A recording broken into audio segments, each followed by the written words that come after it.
Hello everyone.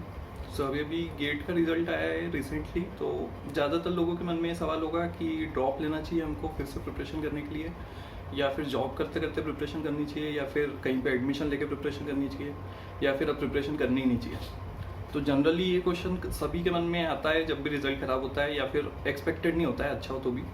तो मैंने भी ड्रॉप लिया था, तो मेरी जो थिंकिंग थी उस टाइम पे, उसके हिसाब से मैंने एक फ्लो चार्ट प्रिपेयर किया था। तो जनरली जो भी मेरे से क्वेश्चन पूछता है कि हम ड्रॉप ले या नहीं, तो मैं उसको यही सारे लाइन बाय लाइन क्वेश्चन पूछता हूँ, और डिपेंडिंग ऑन कि उसका जवाब यस और नो होता है हर क्वेश्चन पे, तो उसके बाद मैं सजेस्ट करता हूँ कि ड्रॉप लेना है या नहीं लेना है। तो ये सिर्फ एक सजेशन है, उसके बाद आपकी मर्जी है। तो मैं फ्लो चार्ट दिखाता हूँ आपको, उसके बाद आप डिसाइड करना है कि आपको वो समझ में आया कि नहीं, आपको वो मेथड पसंद आई कि नहीं, और एंड में आपको फिर क्या करना है। पर इससे आई होप इससे हेल्प होगी। तो फ्लो चार्ट देखने से पहले मैं ये बता देता हूँ कि अभी जो मेरा ग्रुप चलता है सेल्फ स्टडी वाला, वो स्टार्ट होने वाला है उसकी नेक्स्ट पेज। अभी नेक्स्ट वीडियो में उसी का डालने वाला हूँ, तो उसके लिए अगर आपको ज्वाइन करना है तो नेक्स्ट वीडियो का वेट करना।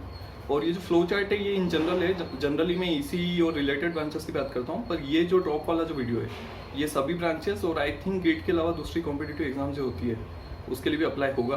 पर मैंने क्योंकि गेट का एक्सपीरियंस है तो मैं गेट का ही नाम लेता हूँ। तो अब एक बार अपन फ्लो चार्ट देख लेते हैं। तो फ्लो चार्ट शुरू करते हैं। तो फ्लो चार्ट में जो सबसे पहला क्वेश्चन मेरा होता है, जो मैं किसी से भी पूछता हूँ जिसको ये डाउट आता है, तो सबसे पहला क्वेश्चन है कि can you financially afford to take a drop. तो इसका ये मतलब है कि ये आपके जो फैमिली कंडीशन है, जो फाइनेंशियल कंडीशन है, वो कैसी है। अगर आपके घर पे ऐसी कंडीशन है कि आप फाइनेंशियली अफोर्ड नहीं कर सकते ड्रॉप लेना, आपको जॉब करनी पड़ेगी, तो फिर उसके बाद इस आगे के क्वेश्चंस का कोई सेंस नहीं बनता है। अब इसका आंसर सबका अलग अलग हो सकता है। कुछ लोग ऐसे हो सकते हैं जिनको कोई भी प्रॉब्लम नहीं है, कुछ लोग ऐसे हो सकते हैं जिनको थोड़ा स्ट्रगल करना पड़ेगा पर वो मैनेज कर लेंगे, और कुछ लोग ऐसे हो सकते हैं जिनके लिए इम्पॉसिबल है अफोर्ड करना। तो इसके हिसाब से आपको डिसाइड करना है कि आप इस पूरे स्पेक्ट्रम में कहाँ पे आते हैं। तो अगर आपके लिए ये अफोर्ड नहीं कर सकते हैं फाइनेंशियली आप ड्रॉप लेना, तो इसके बाद आपको ज़्यादा सोचने की ज़रूरत नहीं है, आप ड्रॉप नहीं ले तो बेटर है। अब इसमें ऐसा नहीं है कि ड्रॉप नहीं ले रहे हैं तो आप गेट की प्रिपरेशन करना बंद कर दें। उसके और भी बहुत सारे ऑप्शन है। मतलब मैं से कई लोगों को जानता हूँ जिन्होंने जॉब करते करते या एमटेक करते करते फिर से गेट में अच्छे नंबर लाए, पर वो कैसे करना है, उसके क्या अलग चैलेंजेस है, और वो क्यों डिफिकल्ट होता है, और क्यों वो बेटर ऑप्शन भी है कि कुछ रिस्पेक्ट्स में ड्रॉप से, उसके बारे में अपन बाद में बात करेंगे। तो अगर नो है तो डोंट टेक अ ड्रॉप। अगर इस क्वेश्चन का जवाब आपका यस है, आप अफोर्ड कर सकते हैं या आप मैनेज कर लेंगे, थोड़ा डिफिकल्ट होगा तो भी, तो नेक्स्ट क्वेश्चन पे आते हैं। Do you know exactly what went wrong. इसका ये मतलब ये कि इस बार आपके जो कम नंबर आए हैं, जो खराब रैंक आई है, या खराब या अच्छी भी आई है पर एक्सपेक्टेड नहीं आई है, तो उसका एग्जैक्टली रीजन क्या है। अब इसमें एग्जैक्टली वर्ड मैंने इसलिए यूज किया है क्योंकि कुछ लोग बोलेंगे कि हमारी खराब नंबर आने का रीजन ये है कि प्रिपरेशन अच्छी नहीं थी, पर ये बहुत ही वेग आंसर है, इससे कुछ भी नहीं होगा। एग्जैक्ट रीजंस का अगर मैं कोई एग्जांपल बताऊं आपको, तो वो ये हो सकता है कि आपने सफिशिएंट नंबर ऑफ क्वेश्चन की प्रैक्टिस नहीं की है, आपने सिर्फ थ्योरी पढ़ी है, क्वेश्चन प्रैक्टिस नहीं की है। या फिर ये हो सकता है रीजन कि आपने सिर्फ कोचिंग के नोट से पढ़ा है, आपको बेसिक अंडरस्टैंडिंग नहीं है बुक से या लेक्चर से। या फिर रीजन ये हो सकता है कि आपने टेस्ट सीरीज दी ही नहीं है। हो सकता है कि आपको एक दो टेस्ट दिए और कम नंबर आने लगे तो आपको डर लगने लग गया है, और आपने फिर उसके बाद टेस्ट देना बंद कर दिया। तो या फिर हो सकता है कि आपने टेस्ट दिए हैं पर जनवरी में जाके स्टार्ट किया है, तो बहुत कम ही टेस्ट दे पाए। तो जो भी इनमें से रीजन है, पर एग्जैक्टली इसे पिन पॉइंट करके स्पेसिफिक रीजन होना चाहिए कुछ आपके पास।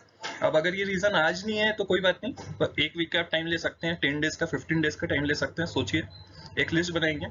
पर एग्जैक्ट और स्पेसिफिक रीजन होने चाहिए आपके पास। अगर आपको कुछ समझ नहीं आ रहा है कि क्या गलत हुआ इस बार, तो सॉरी, बट नेक्स्ट ईयर आप देंगे तो आप सेम मिस्टेक रिपीट करेंगे, और सेम अगर आप प्रिपरेशन आपकी सेम है, मिस्टेक सेम है, तो नेक्स्ट ईयर अलग रिजल्ट आ जाएगा, ऐसा एक्सपेक्ट मत करना। तो आपको पता होना चाहिए कि इस बार क्या मिस्टेक्स हुई है।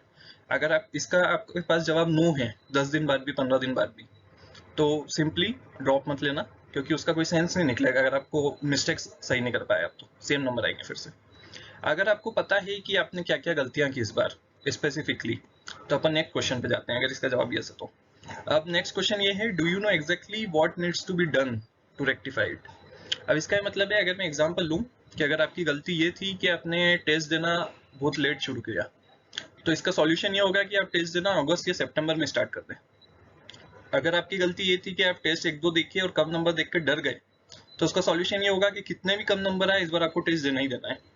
अगर आपकी प्रॉब्लम ये थी कि आपने बुक से नहीं पढ़ा है, सिर्फ नोट से पढ़ा है, तो उसका सॉल्यूशन ये होगा कि इस बार बुक से पढ़ाई करें। अगर आपकी प्रॉब्लम ये थी कि आपने नंबर ऑफ क्वेश्चंस बहुत कम अटेम्प्ट किए थे, आपको कोई प्रैक्टिस ही नहीं थी क्वेश्चन की, तो उसका सॉल्यूशन ये होगा कि कोई भी क्वेश्चन बैंक सॉल्व करें, कनोडिया या कोई सा भी। तो इस तरह के पर प्रॉब्लम एक सॉल्यूशन आपके पास होना चाहिए, और वो सॉल्यूशन ऐसा होना चाहिए जो वेग नहीं हो और वो 100% उस प्रॉब्लम को सॉल्व कर सकता हो। अगर इस तरह का सॉल्यूशन आपके पास है हर प्रॉब्लम का, अब इसके लिए भी मैं फिर से बोलूंगा कि जरूरी नहीं है ये सॉल्यूशन आपके पास आज ही हो जिस दिन आप ये वीडियो देख रहे हैं। आप हो सकता है 15 डेज के टाइम ले सोचने के लिए, पर प्रॉब्लम का एक सॉल्यूशन आपके पास होना चाहिए, जो इस सॉल्यूशन को आप अप्लाई करें और नेक्स्ट ईयर की प्रिपरेशन में ये सारी प्रॉब्लम्स नहीं आए। पर अगर आप ये सॉल्यूशन सोच नहीं पा रहे हैं, आपको नहीं पता है कि जो गलतियां हुई है उसको कैसे ठीक करना है, तो हो सकता है आप किसी की हेल्प लें, जो आपके सीनियर है, टीचर से हैं, फैमिली मेम्बर से, या कोई भी, मेरे को मैसेज कर देना फेसबुक पे। तो अगर आपको कहीं से भी पता नहीं चल रहा है कि क्या इसको ठीक करने के लिए सॉल्यूशन है, देन अगर इसका जवाब नो है तो ड्रॉप लेने का कोई सेंस नहीं है, ड्रॉप मत लेना।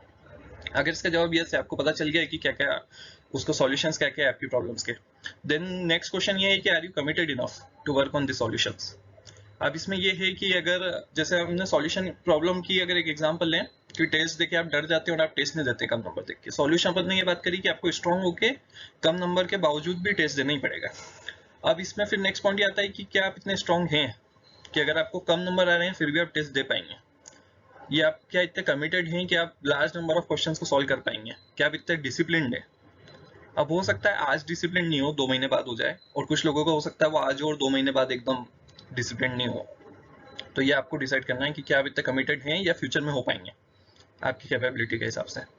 अगर आप इतने कमिटेड नहीं हैं कि आप इन सॉल्यूशंस पे वर्क कर पाएंगे, क्योंकि ऐसा होता है कभी कभी कि हमको सॉल्यूशन पता तो होता है क्या करना है, प्रॉब्लम भी पता है, सॉल्यूशन भी पता है, पर करने की इतनी हिम्मत नहीं है हमारे अंदर, या इतना डिसिप्लिन नहीं है वो करने का।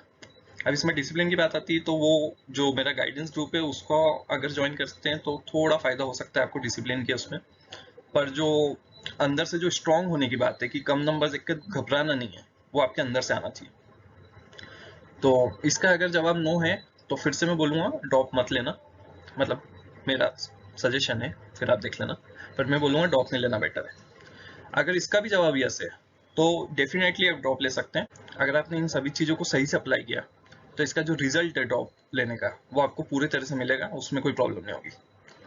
तो ये फ्लो चार्ट था, आई होप इससे आपका थोड़ा सा डिसीजन मेकिंग सिंपल हो जाता है। मेरे को पता है कि ये जो डिसीजन है वो टफ है और इसको लेने में बहुत कंफ्यूजन होता है, तो आई थिंक थोड़ा सिंप्लीफाई हुआ होगा। ओके, तो नेक्स्ट वीडियो में गाइडेंस ग्रुप के अनाउंसमेंट का डालता हूँ, और एक वीडियो में सोच रहा हूँ कि जो सेल्फ स्टडी के लिए क्या मटेरियल्स आपको यूज करना चाहिए, स्टडी मटेरियल, उसका वीडियो में प्रिपेयर्ड है, मैं मतलब कंटेंट प्रिपेयर्ड है, वीडियो बना के मैं डाल सकता हूँ।